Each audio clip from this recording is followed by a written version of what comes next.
So this means that those studies are becoming, bigger. They're starting up, a commotion because they are becoming more effective. So there are some studies that are negative, so they have no effectiveness towards students and student learning. So I would say the least effective is negative -0.9, and that is ADHD on the chart, compared to something that is about -0.5, which is positive, and that would be lack of sleeping.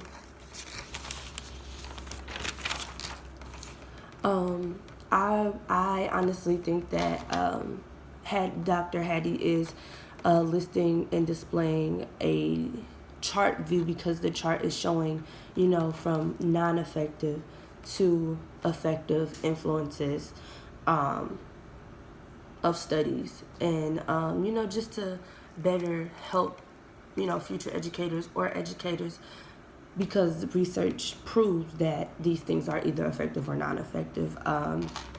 So there is the most effective study is in 2018. It is going to be collective teacher efficacy, while in 2015 it was listed as students reporting their grades. For the highest influence, that is on the most current updated research ranking list, like I said, it is that collective teacher efficacy, and the highest, with it being the highest, the decimal ranking is going to be 1.57.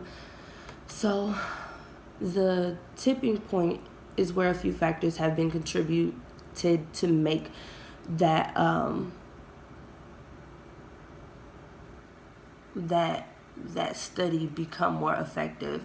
So while on the chart there are things that are listed at 0.5 on the chart, it is just a step closer to being more effective as an influence. And then you have things that are listed as 0.1, which is even higher. If we're looking at a number line from -1 to 0 to 1, these things are balanced and listed as their effectiveness grows. So yeah, 0.1 is one of the higher levels of influence, and then the highest level is going to be 1.57. So that 1.5 mark is kind of like that very, very high marking point. And a few years back, Hattie's number one influence was the of effective size was the self-reporting grades of students, according to a glossary of Hattie's influences on student achievement. I would say that this proves that students are most accurate when it comes to predicting grades on their own. Students know rather, they are able to better,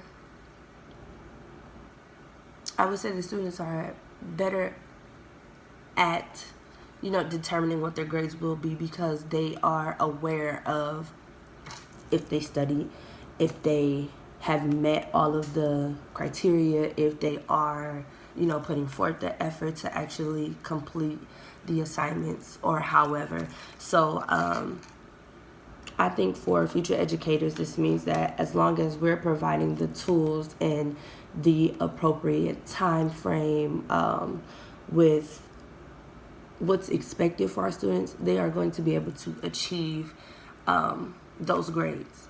as long as they are studying, you know, putting the time in and actually completing those assignments. So I think it mainly will depend on if a student's engagement, and as long as they're given those tools, they will be fine. So once again, my name is Deja Bryant, Curriculum 304 with Dr. J, and yeah, thank you. That's it.